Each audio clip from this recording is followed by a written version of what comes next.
तो हेलो दोस्तों, जैसा कि हमने पिछले एपिसोड में देखा था कि मास्टर यालाव ने जायान को स्पेशल रेड डीमन फायर के बारे में बता दिया था जो कि एंशिएंट ट्रायल में होने वाला है।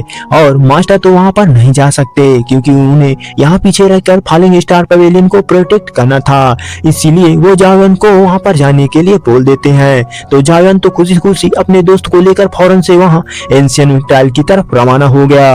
और जहाँ एंशिएंट ट्रायल में एंटर होते ही जायान की मुलाकात ब्लैक कमांडर हाइलेशन आर्मी की लिंग क्वान से हुई थी जो कि जायान का बहुत ही बड़ा दुश्मन था। इसीलिए वो फौरन से अपने साथियों के साथ मिलकर जायान के ऊपर अटैक करना शुरू कर देता है। तो जायान भी लिंग क्वान को अच्छी पिटाई करता है और उसे बुरी तरह से पीट देता है। और वहां पर अचानक फिफ्थ कमांडर आता है जिसमें यह डे का सीन दिखाया गया जहां एरिना में ब्लैक इनहाइलेशन आर्मी के कुछ सोल्जर आपस में फाइट कर रहे होते हैं। तभी अचानक से थर्ड कमांडर यांग हाओ भी एरिना में जंप कर देता है और जायान को फाइट के लिए चैलेंज भी कर देता है। अब आगे नेक्स्ट सीन में हमारे एपिसोड की शुरुआत होती है, तो उसी सीन से होती है जहाँ से थर्ड कमांडर यांग हाओ सब लोगों के सामने जायान को चुनौती दे दिया था और बोलता है कि पिल कंपटीशन चैंपियन के बारे में ज्यादा ही सुना था, क्यों ना तुम एरिना में आकर मेरे साथ फाइट करो और मुझे भी थोड़ा सा कुछ सिखा दो, और तुम्हारे साथ फाइट करने के लिए मैं बहुत ही ज्यादा इंटरेस्टेड हूँ। और यह सुनकर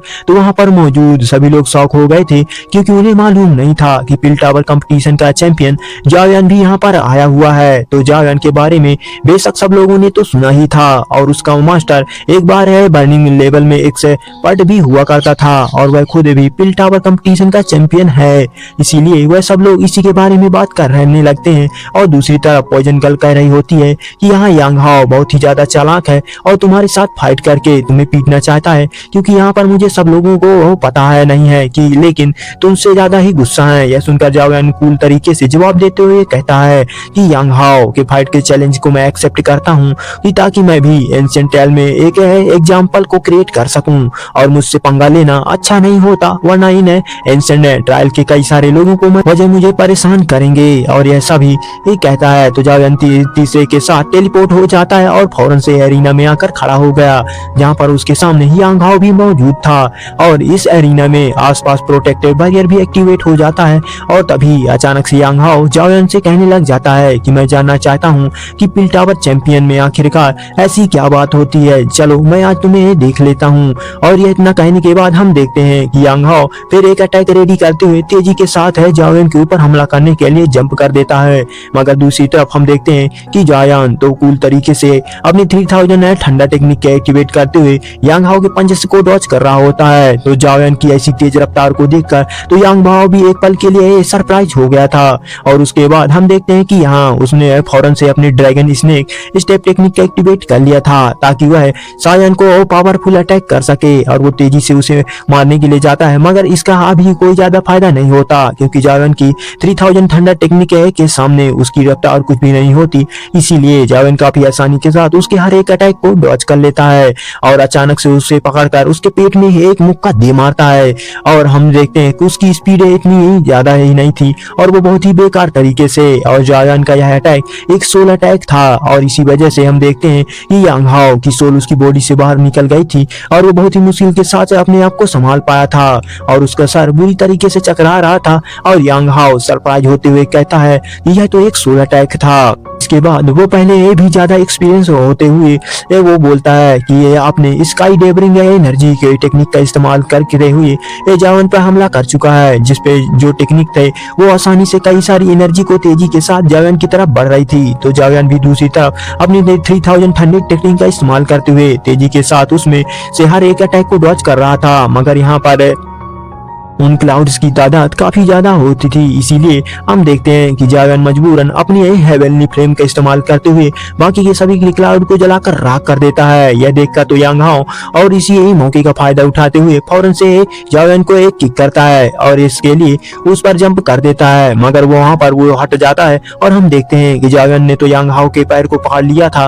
और जिसके बाद जायान उसकी बेइज्जती करते हुए कहता है कि यांग हाओ, मैंने तुमसे कुछ ज्यादा ही उम्मीद कर ली थी, लेकिन तुम्हारे स्किल काफी ज्यादा बेकार निकले। और यह कहते हैं जायान उसे दूर फेंक देता है और इसके बाद इसी तरह से इन दोनों के दरमियान फाइट होती रहती है और लगातार जायान ने उसे ओवर पावर कर रहा था। इसीलिए यांग हाओ पीछे की तरफ आकर गुस्सा होते हुए कहता है कि सच में इस थंडर कमांडर ने तो तुम्हें कुछ ज्यादा ही अंडर एस्टिमेट कर लिया, लेकिन अब ऐसा नहीं होगा, क्योंकि अब मैं तुम्हें अपनी एंशियंट क्लाइन की प्रूफ ऑफ फाउंडेशन टेक्निक को दिखाने वाला हूँ।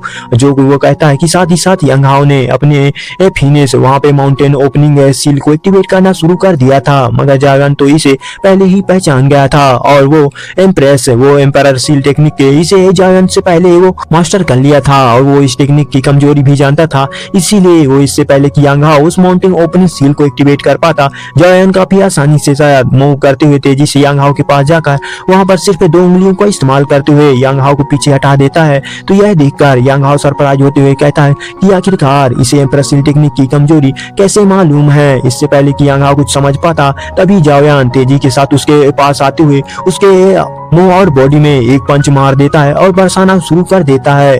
यहाँ पर इस पंच को खाते ही यांग हाओ से मुंह से तो खून ही निकलने लगता है और वो पीछे उड़ते हुए की तरफ धकेला जाता है। तो यांग हाओ गुस्से के साथ दोबारा से लैंड टर्निंग सील को एक्टिवेट करते हैं। तो जाओयान पर हमला कर चुका था, लेकिन जिस अटैक को वो आता था वह देखकर वो दूसरी तरफ जाओयान भी मुस्कुरा रहा होता है और कहता है शायद मुझे अपनी न्यू टेक्निक को एक्टिवेट कर लेना चाहिए, यही सही वक्त है। जो कि यह कहते ही जाओयान कुछ हैंड साइन बनाना शुरू कर देता है। इन हैंड साइन को बनाते के साथ ही जाओयान के पीछे एक फ्लेम की दीवार खड़ी हो जाती थी और जबकि साथ ही साथ उस फ्लेम के यांग हाओ के चारों तरफ एक घेरा बना लेती है। तभी अचानक से जमीन फटने लगती है और जमीन के नीचे से हम लोगों को मैग्मा देखने को लिए मिलता है, जिस फ्लेम के इस्तेमाल करते हुए जाओयान यहाँ पर बहुत ही बड़ा साइक्लोन क्रिएट कर देता है। यांग हाओ इस साइक्लोन के बीच में फंस चुका था, तो जाओयान इस चिकन की एनर्जी बहुत ही ज्यादा टेरिफाइंग लग रही थी और इसकी एनर्जी को महसूस करते वो तो बहुत घबराते हुए यहाँ वहाँ भागने लग जाता है। जबकि साथ ही साथ हम लोगों को जानने को मिलता है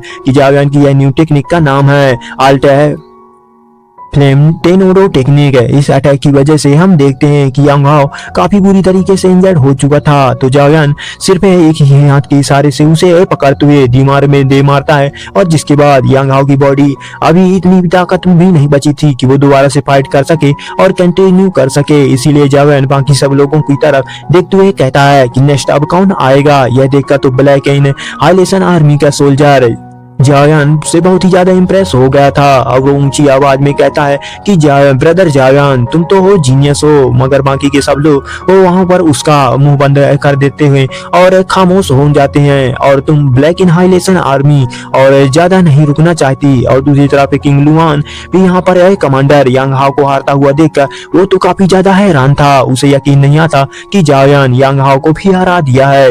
और फिफ्थ कमांडर जाओयान की तरफ है देखते हुए कहता है कि अब मुझे समझ आ गया कि आखिरकार मिस जूनियर इस लड़के को इतना ज्यादा तारीफ क्यों करती है। यह लड़का इतना भी बेकार नहीं और इसकी पावर यकीनन हमारे बिग ब्रदर है जितनी होगी। यह सब लोग इसी तरह से बातें कर रहे होते हैं, तभी अचानक हमें वहां पर 2 वॉरियर्स देखने के लिए मिलते हैं जो कि याओ क्लान से इस लड़के का नाम हुआ था, जो कि जाओ क्लान, जबकि दूसरी तरफ जो लड़की का नाम मिस हुआन था। और हुआन यहाँ पर जाओयान के बारे में मिस हुआंजी को बात कर रहा होता है और यह लड़का जाओयान 5 स्टार डोजो लेवल का कल्टीवेटर है, मगर इसे जो ताकतवर बनाती है इसकी हेवनली फ्लेम है। तो जाओयान की सोल पावर भी काफी ज्यादा स्ट्रॉन्ग है, इसीलिए इसके ऊपर यांग हाओ को हराना ज्यादा मुश्किल नहीं था। और ये सारी बातें सुनकर तो मिस जावी सवाल करते हुए कहती है क्या उसके है हेवनली फ्लेम मेरी रेड लोटस फ्लेम से काफी ज्यादा ताकतवर है। तो दोस्तों रेड लोटस फ्लेम भी काफी ज्यादा स्ट्रॉन्ग है और क्योंकि ये हेवनली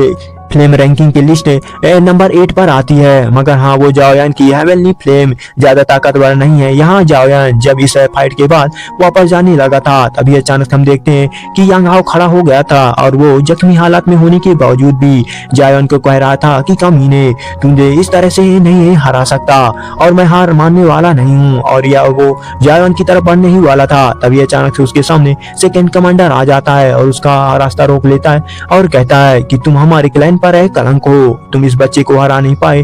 और यह सब कहते ही साथ ही सेकंड कमांडर तेजी के साथ मूव करते हुए और फौरन से जाओयान के सामने आकर खड़ा हो जाता है, जहां पर जाओयान से कहता है कि क्या तुम मुझसे फाइट करने की हिम्मत रखते हो। जो देखकर जाओयान मुस्कुरा कर हुए कहता है कि इसका मतलब क्या है। तुम टैंक टीम फाइट करना चाहते हो, लेकिन टैंक टीम फाइट करने के लिए तुम्हारे लोगों को काफी कम दिखाई दे रहा है।